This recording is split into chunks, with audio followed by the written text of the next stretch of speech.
네, 안녕하세요. 반갑습니다. 오늘도 여러분들과 함께하게 됐습니다. 자, 한국경TV 와우넷에서 특별하게 준비한 유튜브 생방송 오늘부터는 매일 밤 11시에 여러분과 함께 하도록 하겠습니다. 11시부터 새벽 1시까지 2시간 동안 라이브를 통해서 여러분들과 함께 시장 이야기, 각종 또 여러분들이 궁금해하시는 이야기 한번 풀어보는 시간 가져보도록 하겠습니다. 자, 오늘 1부의 순서 와우넷 베스트 파트너 이경락 파트너 나와 계십니다. 안녕하십니까? 네, 안녕하십니까? 자, 오늘 복장이 약간 애플의 약간 CEO 같은 느낌이 약간 들어요. 오늘 원래 또 수염도 길러서 안 자르면 좀 나거든요. 네. 근데 그러고 나오려고 하니까 어. 또 욕먹을 것 같아가지고 네. 수염 자르고 나왔습니다. 수염도 좀 이렇게 깔끔하게 하고 예. 옷도 좀 약간 팀쿡처럼 요즘. 팀쿡? 예. 스티브 잡스처럼 하고. 스티브 잡스처럼. 일단 시장이 좀 그런 역발상, 좀 뭔가 좀 이렇게 창의적인 그런 것들이 좀 나오면 좋겠다는 생각이 드는데 아직까지는 좀 부족한 듯한 모습들이 좀 보여지는 거죠. 그 시장은 이런 것 같아요. 오늘도 느끼는 건데. 네. 이 정도면 그 상당 부분 리세션이 경기 침체가 상당 부분 반영되어졌다라고 생각하는 사람들이 있는 반면 네. 코로나가 오래가지 않을 것이다라고 생각하는 그런 관점을 가진 사람들의 매수세가 있는 반면 특히 개인들이 그렇죠. 근데 이것이 장기 우려감이 있다라는 생각에 아직까지 미국은 분위기가 돌아서지 않았다. 유럽도 마찬가지고 이게 어떻게 될지 모른다라는 그 불확실성 때문에 던지려고 하는 사람들의 그 관점 아주 팽팽한 줄다리가 계속 펼쳐지고 있죠. 그렇죠. 그러니까 예를 들어서 금요일날 국내 시시 통화 스왑 하나 얘기 하나만으로도 그렇게 들어올리지 않았습니까? 네네. 이제 뭔가 해결되는구나라는 기대감이 있었죠. 환율 하나만으로도 꺾이기 시작하면 돌파구가 있다라는 생각이 있었고 시장에서 강하게 밀어붙였지만 또 미시장 떨어지고 또 뭐 아침에 이제 또 국내 시장 열리기 전에 꼭 고집거리가 나와요. 짜증나요 아주. 표결이 안 됐다 뭐 이런 얘기 나오면서 공화당 47, 민주당 47 얘기 나오면서 또 불안감이 만들어지니까 또 내려왔는데 또 장중에 근데 돌아섰어요 또. 유가가 이번에 또 살짝 돌았으니까 이제 바닥이다. 이제 매수세다. 이제 매수해야 된다. 이런 분위기가 만들어지지만 또 다시 이제 아직까지 장기 침체 우려감이 있다라는 얘기가 나오면서 또 무너지고. 이 공방이 당분간은 계속될 가능성이 높다. 이 증시 참여자들로 하여금 또 우리 개인 투자가로 하여금 단기간 이 피로감을 좀 느낄 수 있는 부분은 있다. 뭐 이런 거를 느낄 수 있었죠. 뭐 지금 구간에서 어떻게 보면 또 뭐 선물 쪽 이제는 뭐 많이들 보세요. 이제는 진짜 미선물 쪽 많이 보시는데 조금 땡기는 것 같더니 다시금 약간씩 밀리고 있다는 좀 모습이 보여지고 우리 있습니다. 장중 때 마이너스 3%대였으니까 지금은 이제 보합이니까 나서 선물이 많이 올라온 거죠. 그러니까 국내 증시는 선반영될 수가 있어요. 그래서 뭐 분위기가 좋겠죠 내일 만약 이 상태로 끝난다라고 하면 나스닥이. 이 상태로 끝나더라도 저는 제일 기분 나쁜 게 우리가 매주 이제 만나서 얘기할 때마다 정말 기분 나쁜 게 이 현물 시장에서 미증시가 좀 들어올린 다음에 아침에 우리가 장 시작되기 한 2시간 전쯤에 미선물 쪽에서 하락이 나와버리면 여지없이 우리가 밀리는 모습들이 좀 보여지니까 그 모습들이 진짜 좀 참 답답하기도 하고 짜증나기도 하고 참 여러 가지 좀 그런 것 같습니다. 뭐 최근에 지금 시장 모습을 좀 본다면 우리가 주말이 없었으면 좋겠다는 생각도 들 만큼 금요일 날 분위기 좀 따라서 그 다음 날도 좀 이렇게 올라갔으면 좋겠는데 주말 딱 쉬고 나서 또 이렇게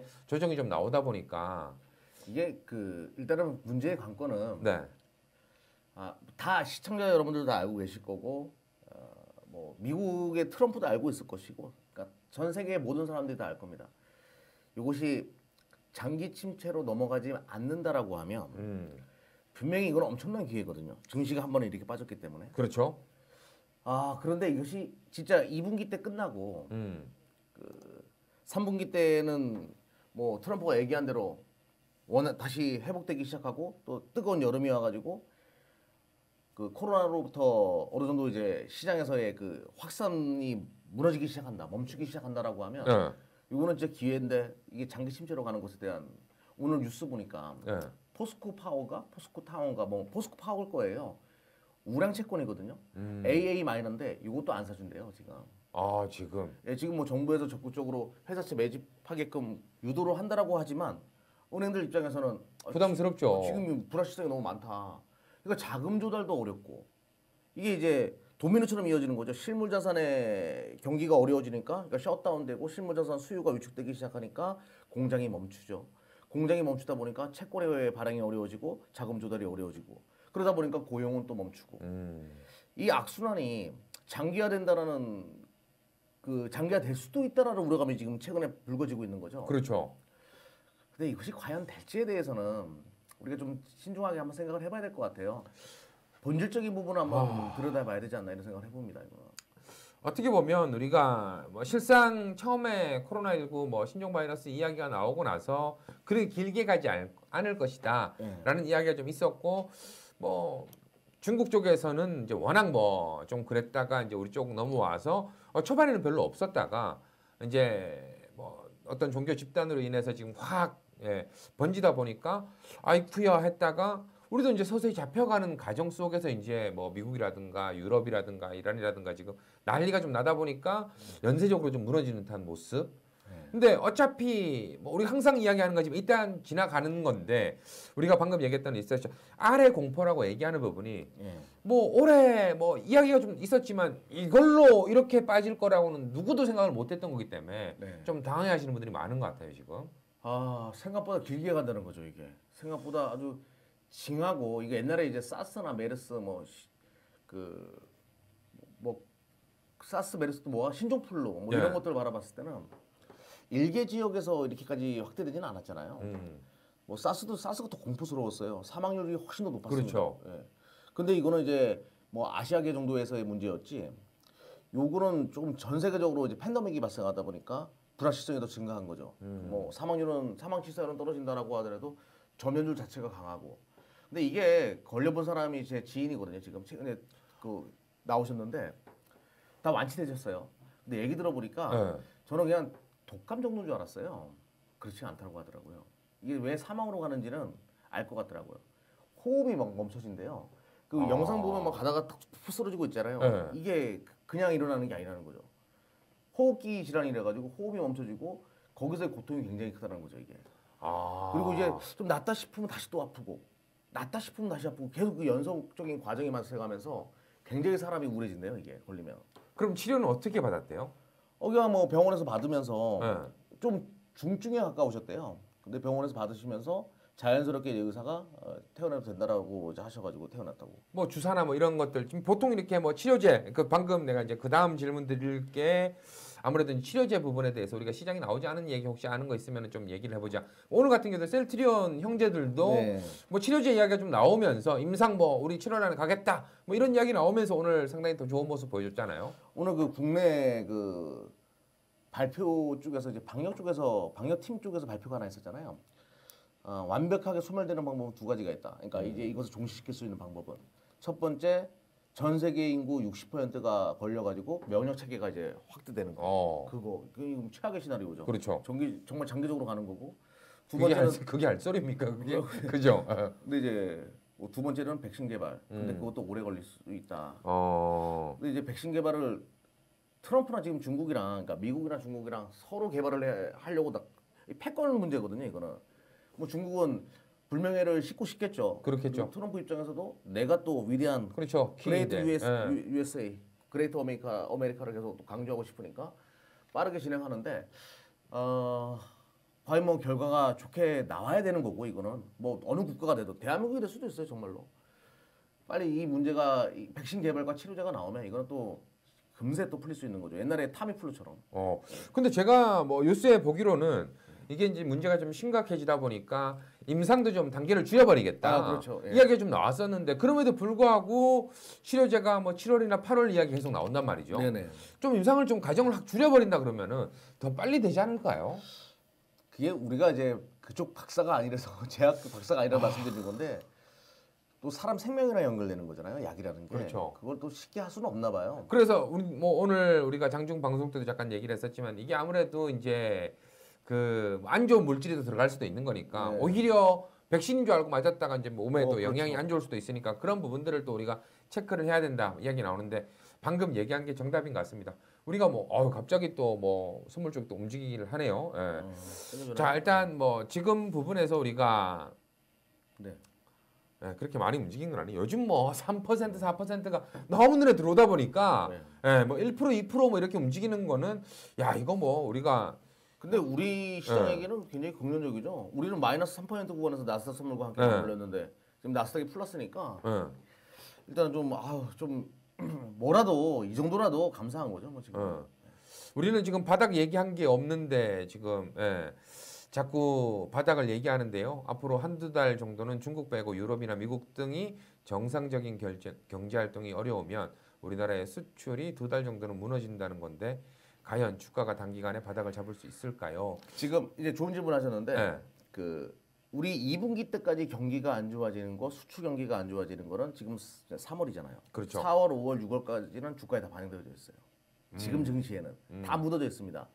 이미 이제 저번 주에 미 시장에서 리세션 얘기가 나왔다는 얘기는 그러니까 리세션이라는 단어 자체가 2분기를 의미하는 거예요. 그러니까 1분기, 2분기 연속적으로 경기 침체가 이루어졌을 때를 말하는 겁니다. 그러면 3, 4분기는 포함되지 않은 거죠. 근데 리세션 단계가 나왔다는 얘기는 이미 2분기 때까지는 이 증시에 포함되어 있다. 그러니까 6월 달까지는 힘들 것이다라는 것을 포함시킨 거죠, 지금 증시에. 지금 가격대로 봤을 때는 거의 3분기까지도 거의 뭐 약간 녹여져 있는 게 아니라는 생각이 좀 들 정도로 만약에 3분기 때까지 이렇다면 진짜 코스피 1200대까지 무너져야 돼요. 야, 지금 뭐 또 한 분 들어오셔서 다 아는 얘기 누가 그런 얘기 못 한다고. 예, 뭐 다 아는 얘기지만 그런 얘기 못 하시는 분들도 좀 있는 것 같더라고요. 그래서 저희가 좀 일단 좀 하고 있는 중입니다. 일단 지금 구간에서 우리가 지난주에도 모르는 얘기도 하죠, 뭐 했다가. 모르는 얘기? 예, 남들이 안 하는 얘기. 아까 전에 잠깐 들어오기 전에 잠깐 얘기했었는데 지금 마지막 그거 주에 말고도 또 있어요. 또 있어요? 얘기 풀어봐요, 보따리를 빨리. 아니, 그러니까 지금 장사꾼이네. 보따리를 빨리빨리 풀어야지. 아니, 전 세계 모든 사람이 지금 다 모든 산업이 어렵잖아요. 그렇죠. 그런데 우리가 2003년도로 돌아가게 되면 사스 공포 때 그때 알리바바의 자회사 타오바오인가 그게 포텐을 터졌잖아요. 온라인 상거래. 근데 지금 아마존이 어마무지하다는 얘기가 있어요. 아마존 쇼핑 판매가 지금. 그렇죠. 전자상거래니까. 미국 사람들이 미국 하면 우리가 생각하는 것처럼 월마트나 타켓이라는 이런 마트가 가지고 대량으로 물건 카트 끌고 코스트코 가가지고 물건 사고 이런 문화가 많이 발달해 있는 거잖아요.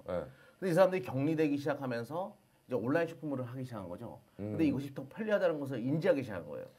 원래는 잘 몰랐다가. 네. 그러니까 온라인 쇼핑의 또 하나의 부흥기를 요번 코로나가 미시장에 가져올 가능성이 높다는 거죠. 옛날에 중국이 그러했듯이 알리바바가 그것 때문에 성장한 거니까. 그렇죠. 그렇게 되면 뭐가 수혜주냐? 아마 아마존은 그 전 세계 모든 기업들의 이익 추정치가 떨어지는데 아마존은 좋을 가능성이 높아요. 물론 이제 아마존 사업이 빅데이터 쪽이 많다 보니까 빅데이터도 당연히 모여가지고 SNS 이런 거 많이 하니까 그렇죠. 넷플릭스 이런 영화 많이 보니까 또 아마존에서 제공하는 거거든요. 그런 것들. 그러니까 아마존은 분명히 실적이 좋거나 분위기가 좋을 가능성이 높아요.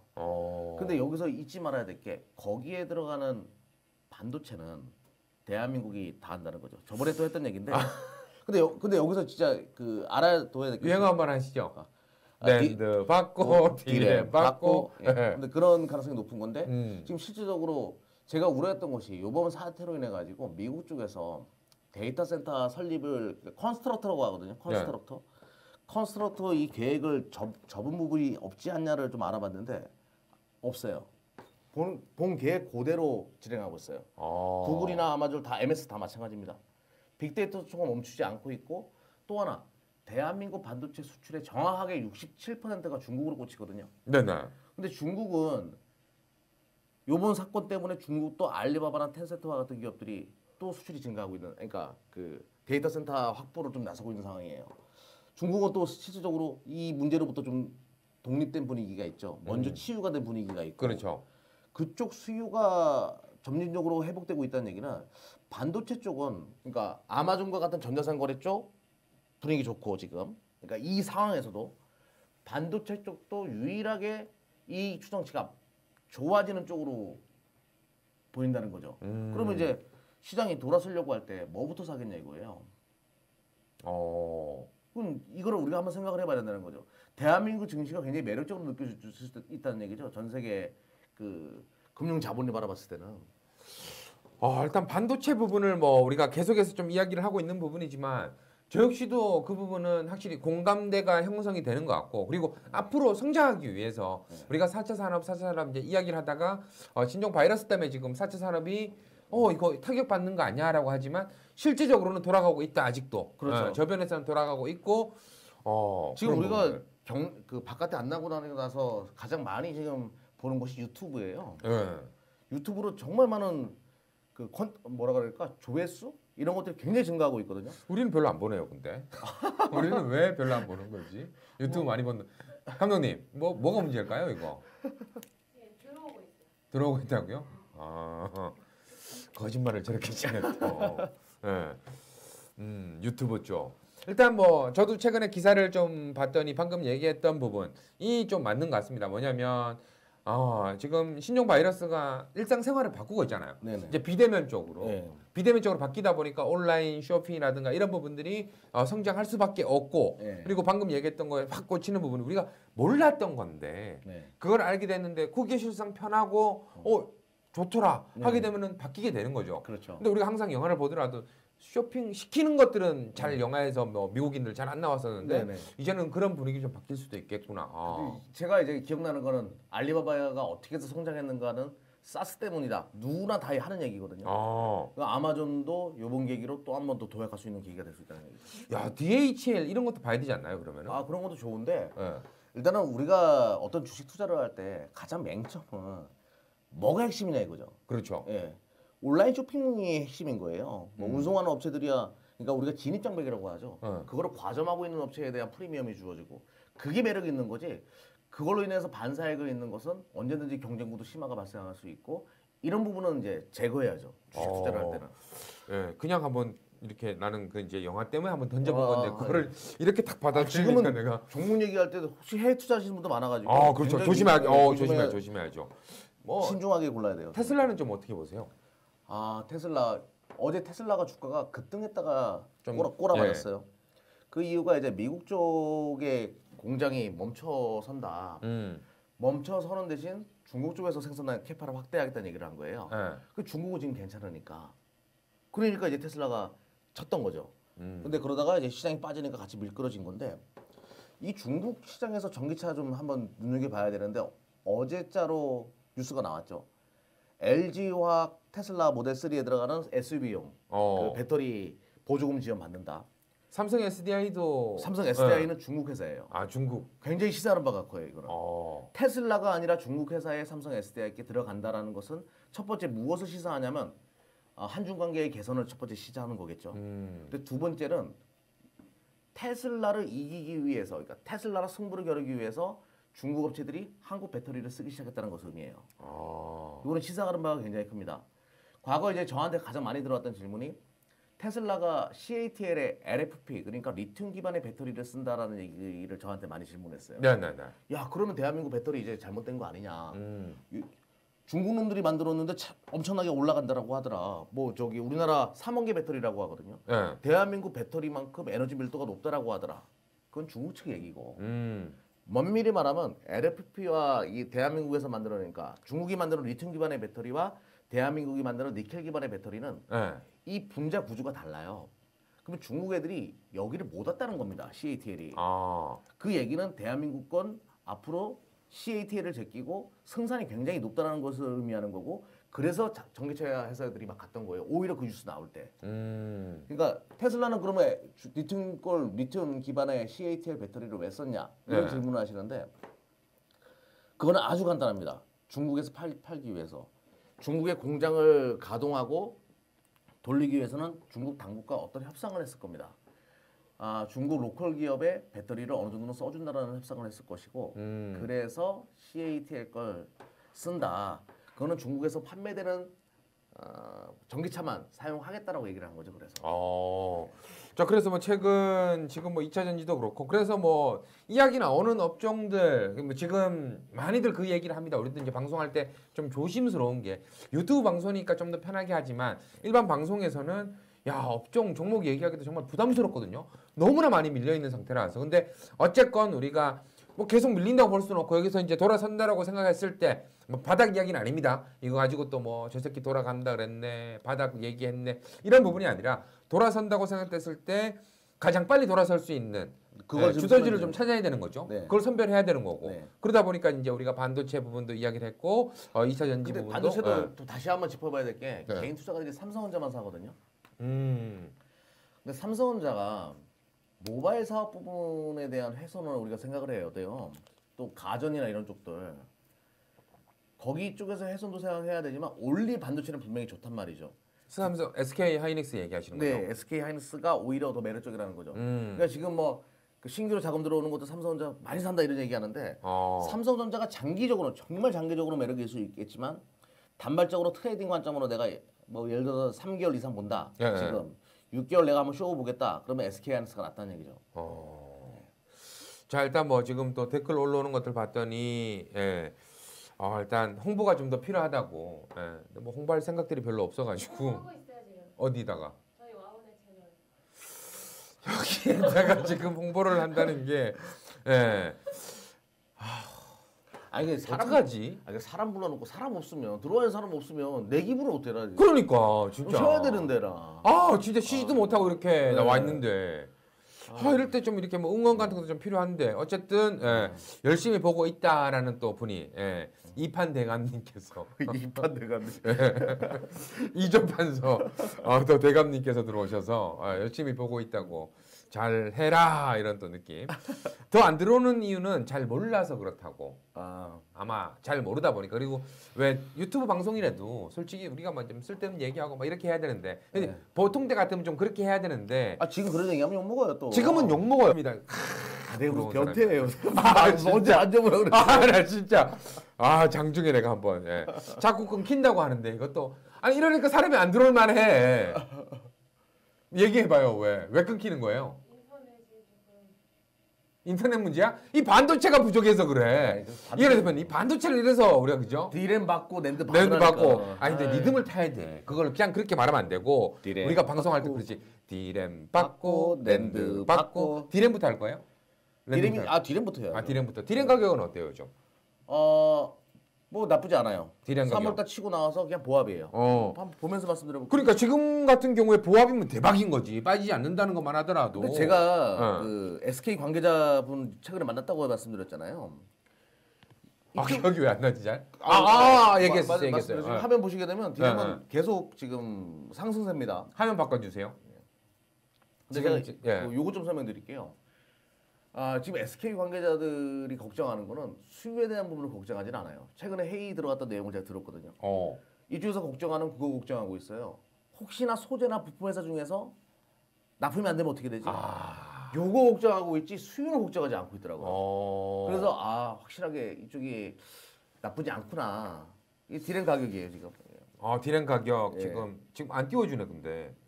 저기 많이 갔어요. 잘 갔고 경고예요 경고. 안 보여주는 거예요?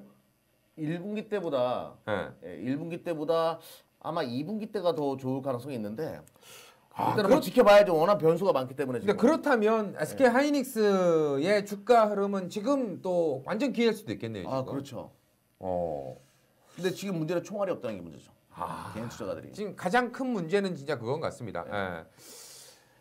제 친구는 모든 회사 관계 다 미팅했다고. 이게 무슨 말이신지 갑자기.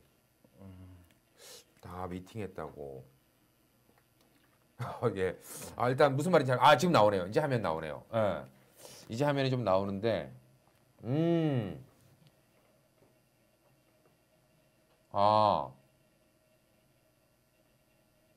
어디에 있나요? 낸드 프레시 가격. 거의 보합선에서 움직이고 있네요, 진짜. 네, 낸드도 보합선이에요. 그렇다면 우리가 좀 관심을 가져볼 수 있는. 그리고 필라델피아 반도체는 지금 플러스 났다고. 요즘 한 3% 5%씩 올라야. 꽤 올라가네요, 그래도. 꽤 올라가기는 하네요. 꽤 올라가긴 하는데 지금 구간에서 우리가 또 봐야 될 부분이 유가 부분도 봐야 되고 환율 부분도 우리가 또 봐야 돼요. 유가부터 먼저 얘기를 한번 해볼까요? 이거 진짜 이러다가 한 나라 이거 망해야 되는 거 아닌가 진짜 싶을 정도로. 근데 이거 이제 수요자적인 측면은 다 주가에 반영되었잖아요. 그러니까 뭐 지금 증시도 이렇고 이거 누가 기름 쓰겠냐 이런 분위기는 반영되어졌고 문제는 공급자적인 측면에서 푸틴이 이제 한번 저지른 거잖아요, 이거. 이거 저번에도 한번 말씀드렸던 건데 이거 다 아는 내용이에요. 그러니까 미국은 증산하면서 남의 기름은 자꾸 건드리니까 그 푸틴이 에라 모르겠다 하고 이제 요번에 이렇게 했는데 이거 굉장히 계획적이었어요. 4년 5년 동안 러시아가 외환 보유액을 확대하고 있었습니다. 한번 이렇게 터뜨리려고 준비했던 거죠. 그리고 이제 사우디 같은 경우는 그 유가를 생산할 때 60달러인가 80달러인가 아무튼 그게 채생성이 맞는 거예요. 근데 러시아는 40달러까지 맞춰놨어요. 그러니까 최악의 상황이 된다라고 하더라도 어느 정도 버틸 수 있는 상황을 만들어 놓은 상태에서 사우디랑 요 문제를 터뜨렸는데 그리고 이제 셰일은 35달러에서 한 40달러 정도 사이 정도라고 얘기를 하죠 지금. 그럼 미국이 그래도 가장 견딜만한데 문제는 채권 문제로 이제 이것이 확대되고 이렇게 되면 트럼프 재선이 어려워질 수 있다는 거죠. 근데 푸틴은 4월 22일 날 국민 투표하게 되면 당연히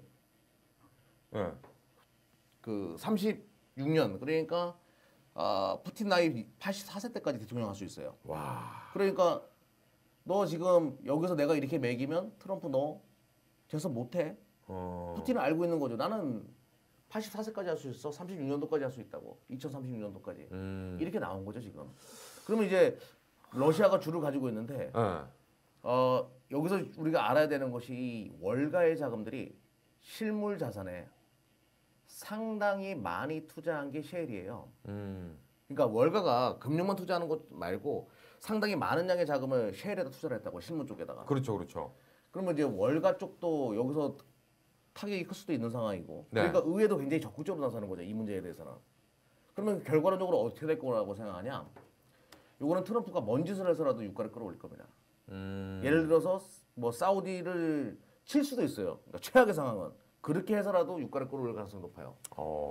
이거는 뭐 트럼프가 그 워낙 잘 알고 있는 분야이기 때문에 월가의 자금들도 굉장히 중요한 부분이고.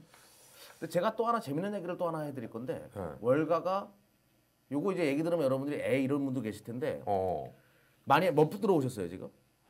지금 나갔네요 좀. 자꾸 끊기더니 좀 나갔어요 사람들이.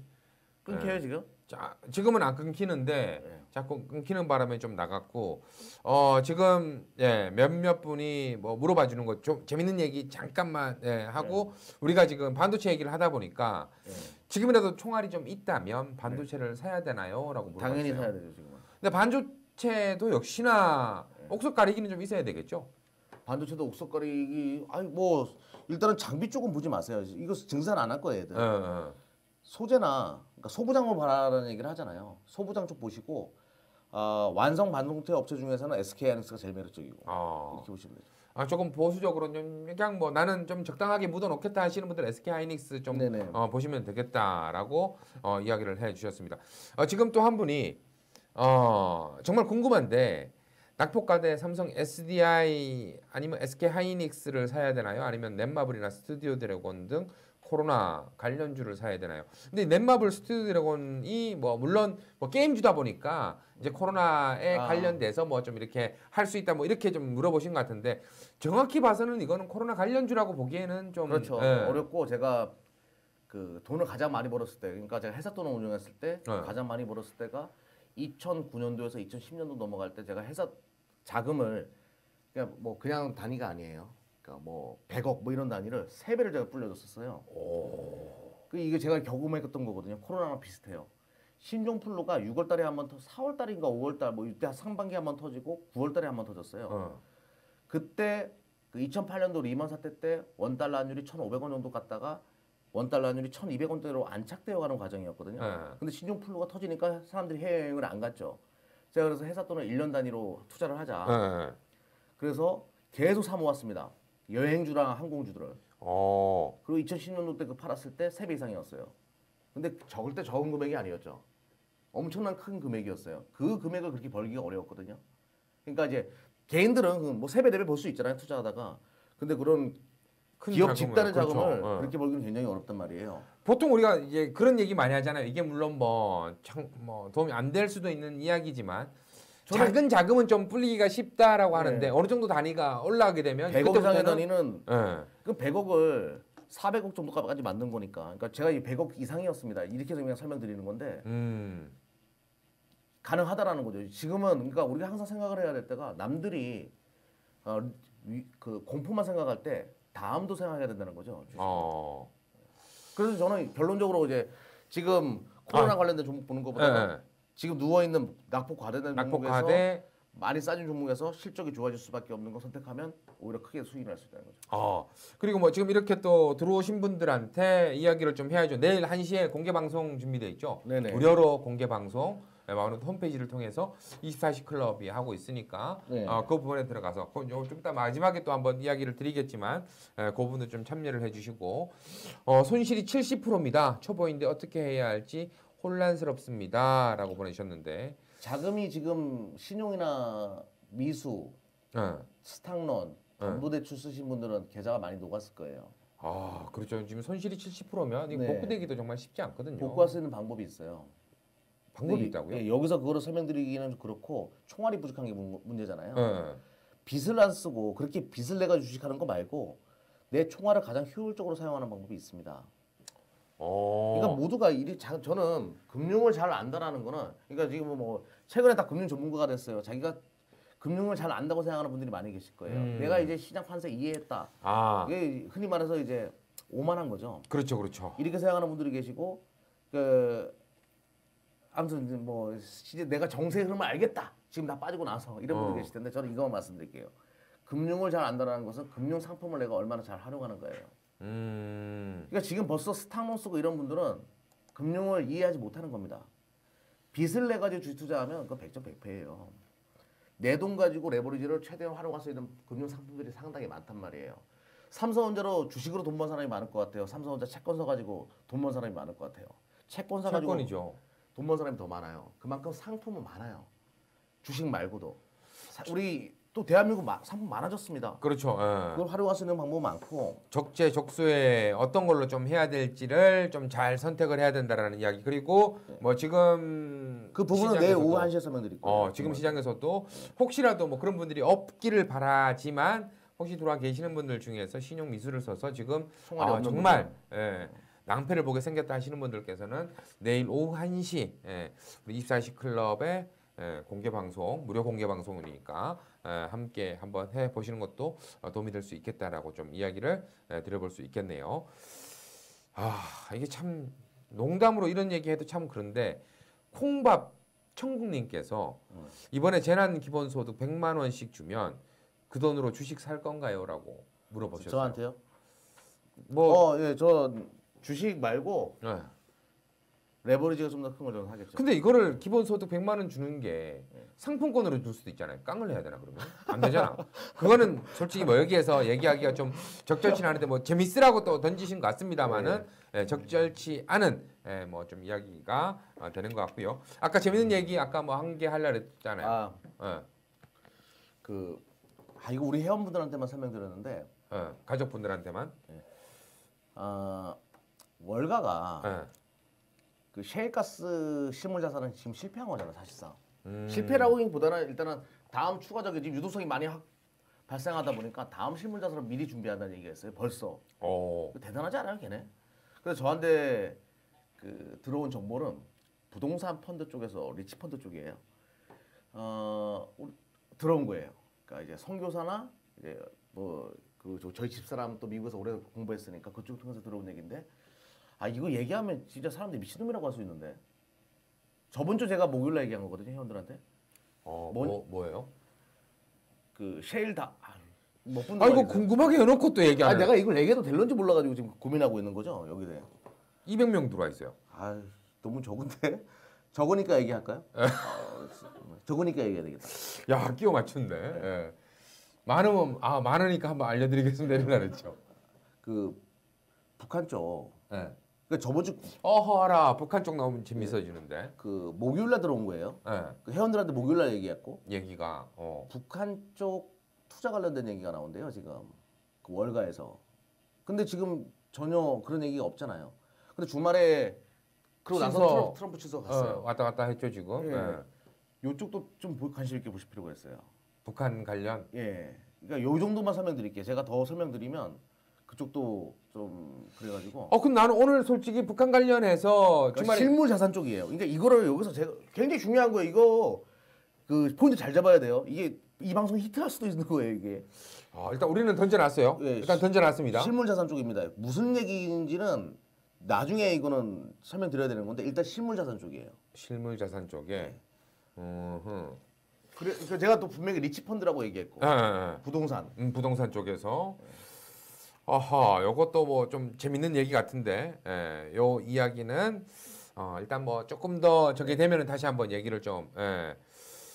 일단 종목 상담 부탁해요라고 했는데 어떤 종목이신지 솔직히 지금 우리가 항상 이야기를 좀 했던 부분이었던 건데 종목 상담에 대해서 어떻게 좀 이야기를 드려야 될까 고민이 좀 돼서 혹시 차트 열려 있나요? 네, 열려 있어요. 간단하게만 좀 진짜 간단해. 지금 시간이 한 14분 정도 남았거든요.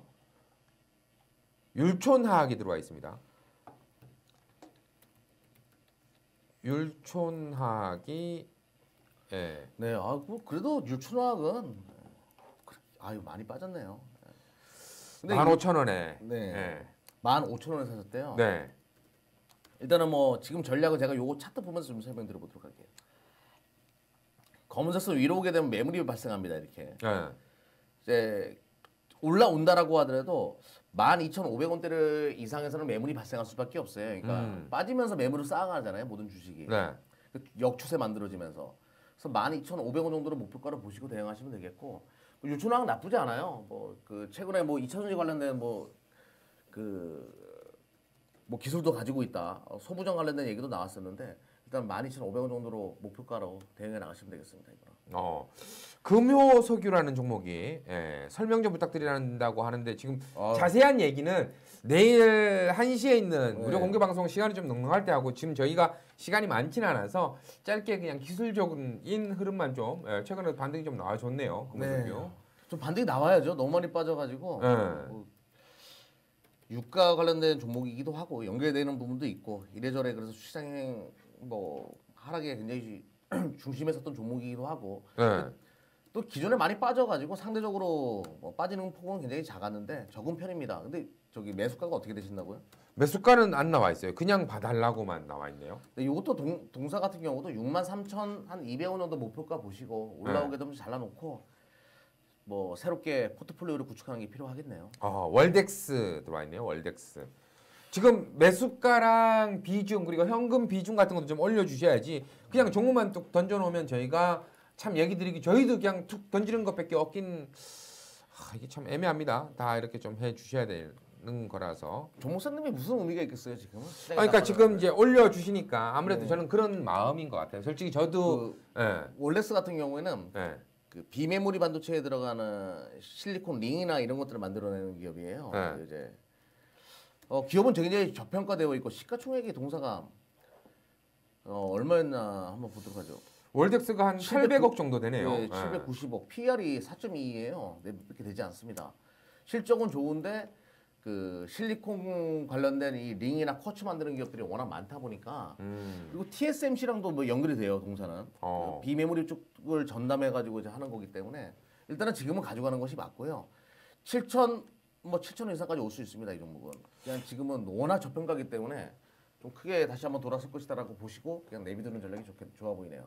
지금 선물 쪽에서 반등이 좀 나와주고 있는 건가? 야간 선물이 한 2%대 상승 흐름이 좀 나와주고 있네요. 어제 우리나라 2% 빠졌어요. 야간 선물. 그 2% 오른 거면 전전일로 돌아간 겁니다, 대한민국. 2.46% 지금 상승 흐름이 좀 나와주고 있는데 이 유지폭을 좀 아침까지 나는 진짜 새벽에 너무 많은 우리 잠자고 있을 때 너무 많은 일들이 벌어지니까 이 잠을 못 자는 것 같다는 생각이 좀 많이 들거든요. 근데 뭐 하나만 돌았으면 돼요. 유가가 돌았든 뭐 환율이 좀 환율이 좀 내려오든 뭐 하나만 돌았으면 참 시장 좋거든요.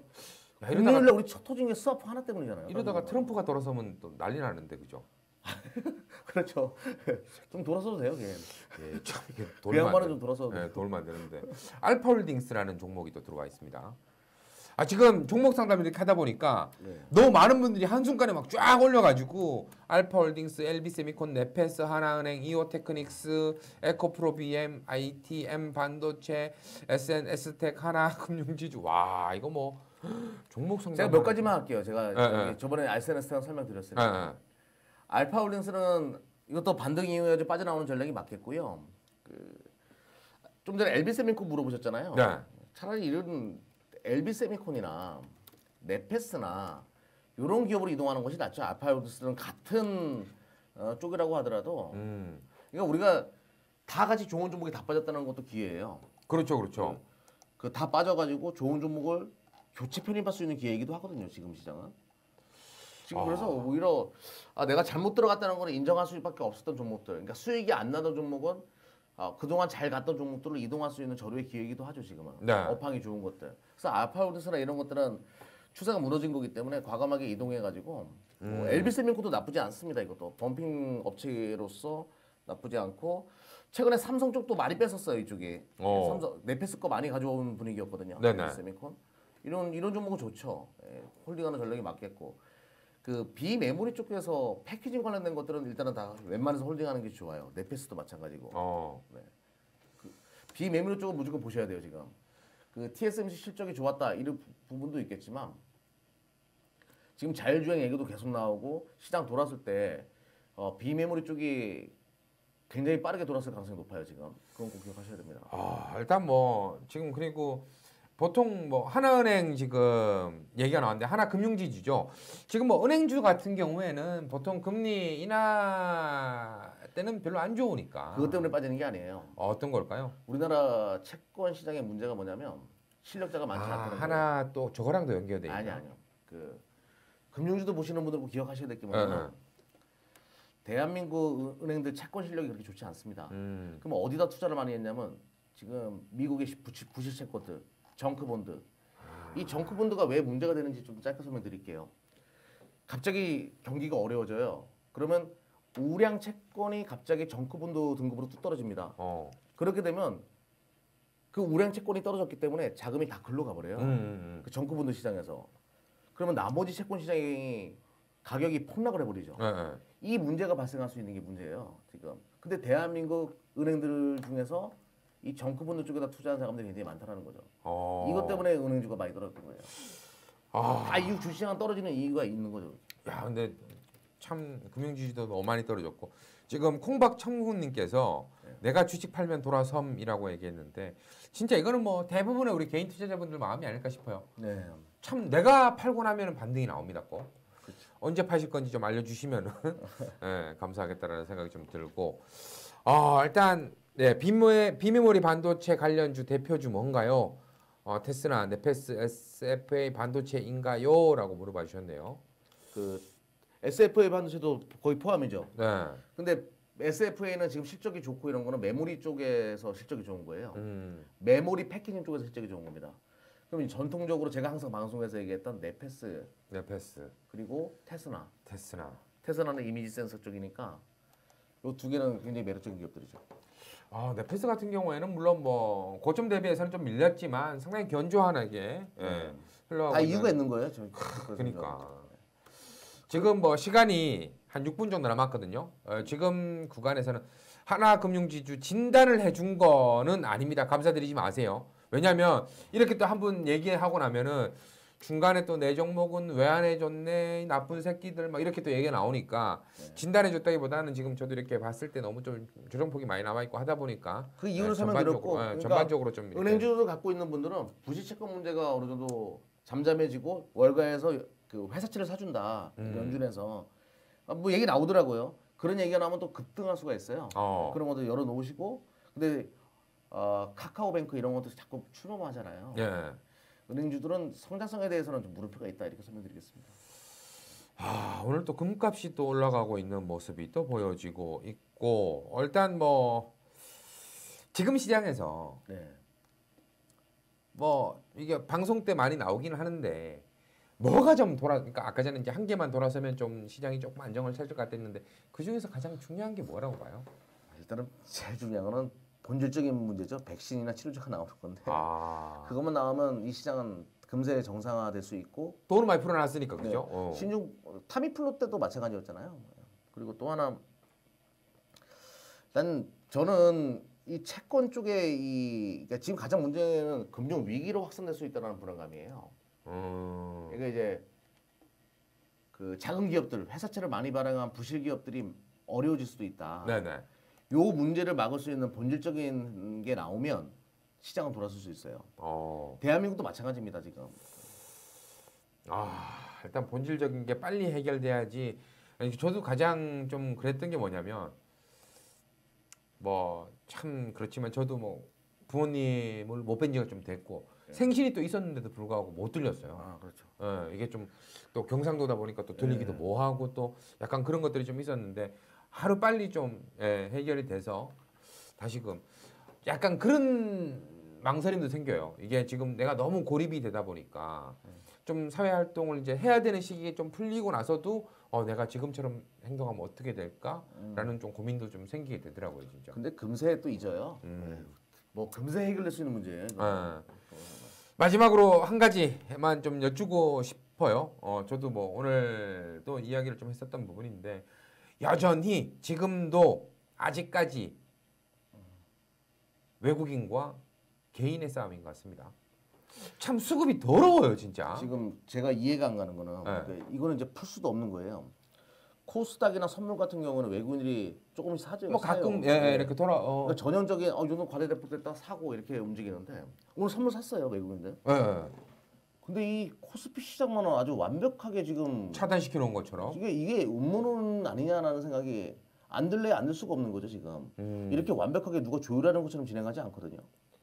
그러니까 아니 이게 원래 사람마다 생각이 다른 거 아니겠어요? 그렇죠. 외국인들 입장에서 요 정도 떨어지면 나는 사야지. 근데 아마도 지금 그 코스닥을 왜 사는 거예요? 코스닥 같이 팔아야 돼. 그렇죠. 나쁘다 그러면 다 팔아야 되는 건데. 그래서 지금 일단은 음모론을 제외하고 가장 큰 이유는 장기화 가능성에 대해서 외국인들은 두려워하는 거죠 지금. 그럴 가능성이 굉장히 높다 이렇게 뺏게 설명을 못 하는 거예요. 외국인들이 옛날에 리먼 사태가 났을 때도 연평도에 미사일 폭격 있을 때 그 다음 날 당연히 연평도가 그때 우리나라 시장이 3시에 끝날 때였어요. 3시 한 5분 정도에 미사일 쐈으니까 시간의 단일가로 개인들, 기관들 다 던졌습니다. 주식. 다음 날 외국인들이 그거 사들이는 거 보셨잖아요. 외국인들은 아주 냉정한 놈들이란 말이에요.